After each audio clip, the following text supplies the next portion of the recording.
ವಿಶ್ವ ಒಕ್ಕಲಿಗ ಮಹಾಸಂಸ್ಥಾನ ಮಠದ ಶ್ರೀ ಚಂದ್ರಶೇಖರನಾಥ ಸ್ವಾಮೀಜಿ ಕುರಿತು ಅವಹೇಳನಕಾರಿ ಮಾತುಗಳನ್ನಾಡಿರುವ ಸಹಕಾರ ಸಚಿವ ಕೆಎನ್ ರಾಜಣ್ಣ ಕೂಡಲೇ ಒಕ್ಕಲಿಗ ಸಮಾಜದ ಸ್ವಾಮೀಜಿಗೆ ಕ್ಷಮೆ ಯಾಚಿಸಬೇಕೆಂದು ಒಕ್ಕಲಿಗ ಸಮಾಜದ ಮುಖಂಡ ಶಾಂತಕೃಷ್ಣ ಆಗ್ರಹಿಸಿದರು.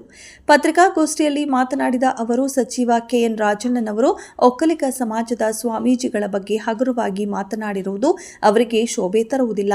ಒಬ್ಬ ಜವಾಬ್ದಾರಿಯುತ ಸ್ಥಾನದಲ್ಲಿರುವ ಸಚಿವರು ಬಾಯಿಗೆ ಬಂದಂತೆ, ಜೊತೆಗೆ ಸಚಿವ ಸ್ಥಾನದಲ್ಲಿ ಇದ್ದನೆಂಬ ಪರಿವೂ ಇಲ್ಲದೆ ಮನಬಂದಂತೆ ಮಾತನಾಡುವುದು ಸರಿಯಲ್ಲ. ತಾವು ಆಡಿರುವ ಮಾತನ್ನ ಈ ಕೂಡಲೇ ಹಿಂಪಡೆಯಬೇಕು ಮತ್ತು ಶ್ರೀಗಳಲ್ಲಿ ಬಹಿರಂಗವಾಗಿ ಕ್ಷಮೆ ಯಾಚನೆ ಮಾಡಬೇಕು.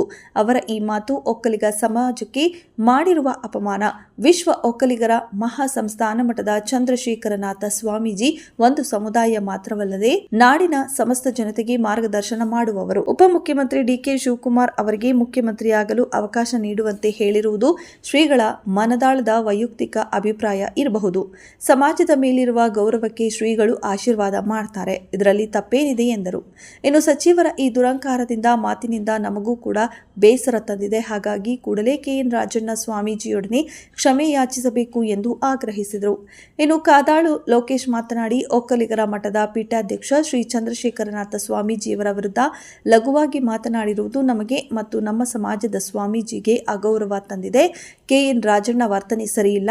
ಬೆಂಗಳೂರಿನ ಕಂಠೀರವ ಕ್ರೀಡಾಂಗಣದಲ್ಲಿ ನಡೆದ ನಾಡಪ್ರಭು ಕೆಂಪೇಗೌಡರ ಜಯಂತಿ ಕಾರ್ಯಕ್ರಮದಲ್ಲಿ ವಿಶ್ವ ಒಕ್ಕಲಿಗ ಮಠದ ಪೀಠಾಧ್ಯಕ್ಷರಾದ ಶ್ರೀ ಚಂದ್ರಶೇಖರನಾಥ ಸ್ವಾಮೀಜಿಯವರು ಡಿಕೆ ಶಿವಕುಮಾರ್ ಅವರಿಗೆ ಮುಖ್ಯಮಂತ್ರಿ ಹುದ್ದೆ ನೀಡಬೇಕೆಂದು ಪ್ರಸ್ತಾಪಿಸಿದ್ದು ಸಹಜ ಪ್ರಕ್ರಿಯೆ. ಆದರೆ ಸಚಿವ ಕೆಎನ್ ರಾಜಣ್ಣನವರು ಅನಗತ್ಯ ಪ್ರತಿಕ್ರಿಯೆ ನೀಡಿದ್ದಾರೆ. ಸ್ವಾಮೀಜಿಯವರು ಪೀಠಕ್ಕೆ ರಾಜೀನಾಮೆ ನೀಡಿ ಬರಲಿ, ನಾನೇ ಕಾವಿ ಧರಿಸಿ ಸನ್ಯಾಸಿ ಆಗುವುದಾಗಿ ತೀಕ್ಷ್ಣವಾಗಿ ಪ್ರತಿಕ್ರಿಯೆ ನೀಡಿರುವುದು ಸಮುದಾಯಕ್ಕೆ ನೋವುಂಟು ಮಾಡಿದೆ.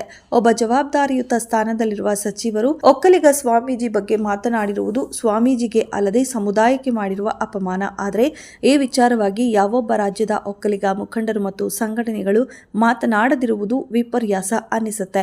ಒಕ್ಕಲಿಗ ಸಮಾಜ ಇನ್ನು ಮುಂದೆಯಾದರೂ ಈ ವಿಚಾರವಾಗಿ ಎಚ್ಚೆತ್ತುಕೊಂಡು ಒಗ್ಗಟ್ಟಿನ ಹೋರಾಟವನ್ನ ಮಾಡಬೇಕೆಂದು ಬೇಸರ ವ್ಯಕ್ತಪಡಿಸಿದರು. ಆದ್ದರಿಂದ ಕೆಎನ್ ರಾಜಣ್ಣ ಕೂಡಲೇ ಕ್ಷಮೆ ಯಾಚಿಸದಿದ್ದರೆ ನಮ್ಮ ಸಮುದಾಯದವರೆಲ್ಲ ಸೇರಿ ಉಗ್ರ ಹೋರಾಟ ಮಾಡುವುದಾಗಿ ಎಚ್ಚರಿಸಿದರು.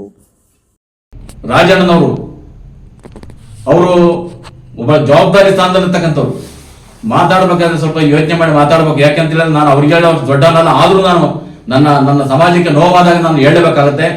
ಆ ಸ್ವಾಮೀಜಿಯವರು ಹೇಳಿದ ಮಾತಿಗೆ ಬಹಳ ಒಂದು ರೀತಿಯಲ್ಲಿ ಸಮಾಧಾನ ಉತ್ತರ ಕೊಡಬಹುದಾಗಿತ್ತು. ಆದರೆ ಅವರು ಹೇಳಿದ ಮಾತು, ನಾನು ಬೆಳಿಗ್ಗೆ ಕಾವಿ ತೊಡ್ತೀನಿ, ಪೀಠಾಧ್ಯಕ್ಷರ ಅಲಂಕರಿಸ್ತೀನಿ, ಅದು ನೀವು ಬಿಡ್ಕೊಡ್ತೀರ ಅಂತ ಕೇಳ್ತಾರಲ್ಲ, ಅದು ಎಷ್ಟು ಸರಿ. ಜೊತೆಗೆ ನಮ್ಮ ಸ್ವಾಮೀಜಿಗಲ್ಲ, ಅವರು ಇನ್ನೊಂದು ಮಾತು ಹೇಳಿದ್ದಾರೆ, ಸ್ವಾಮೀಜಿಗಳಂದ್ರೆ ಕಷ್ಟಪಡದಲ್ಲೇ ಸುಖವಾಗಿ ಜೀವನ ಮಾಡೋದಂತಕ್ಕಂಥ ಮಾತು ಹೇಳಿದ್ದಾರೆ. ಅದು ಕೇವಲ ನಮ್ಮ ಚಂದ್ರಶೇಖರ ಸ್ವಾಮೀಜಿಯವರಿಗಲ್ಲ, ಇಡೀ ಮಠಾಧೀಶರು ಯಾರಾದ್ರೆ ಎಲ್ಲರಿಗೂ ಅನ್ವಯಿಸುತ್ತೆ. ಈ ಮಠಾಧೀಶರು ಯಾವುದೇ ಸಮಾಜರಾಗಿರ್ಬೋದು, ಈ ಮಾತು ಕೇಳಿಕೊಂಡು ಸುಮ್ಮನಿದ್ದಾರೆ ಅಂತ ಹೇಳಿದರೆ ಏನಕ್ಕೋಸ್ಕರ?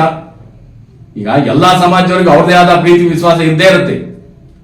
ಈಗ ನಮಗೂ ನಮ್ಮ ಸಮಾಜ ರಾಜಣ್ಣನವರು ಒಕ್ಕಲಿಗ ಸಮಾಜದ ಸ್ವಾಮೀಜಿಯವರ ಬಗ್ಗೆ ಮೊನ್ನೆ ಹಗುರವಾಗಿ ಮಾತಾಡಿದ್ದಾರೆ.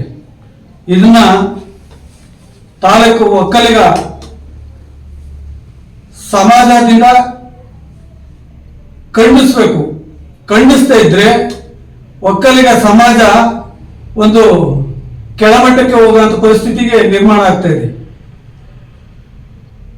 ಅವರು ಯಾವ ಕಾರಣದಿಂದ ಸ್ವಾಮೀಜಿಯವರ ಬಗ್ಗೆ ಹಗುರವಾಗಿ ಮಾತಾಡಿದ್ರು ಗೊತ್ತಿಲ್ಲ. ಎಲ್ಲ ವರ್ಗದ ಸ್ವಾಮೀಜಿಯವರು ಒಬ್ಬ ನಾಯಕ ಬೆಳೀಲಿ ಅನ್ನೋದು ಅವರ ಆಸೆ. ನಮ್ಮ ದೊಡ್ಡ ಸ್ವಾಮೀಜಿಯವರು ಸಹ ಹಿಂದೆ ಡಿಕೆ ಶಿವಕುಮಾರ್ ಅವರು ಮುಖ್ಯಮಂತ್ರಿ ಆಗಬೇಕು ಅಂತ ಹೇಳಿದ್ರು.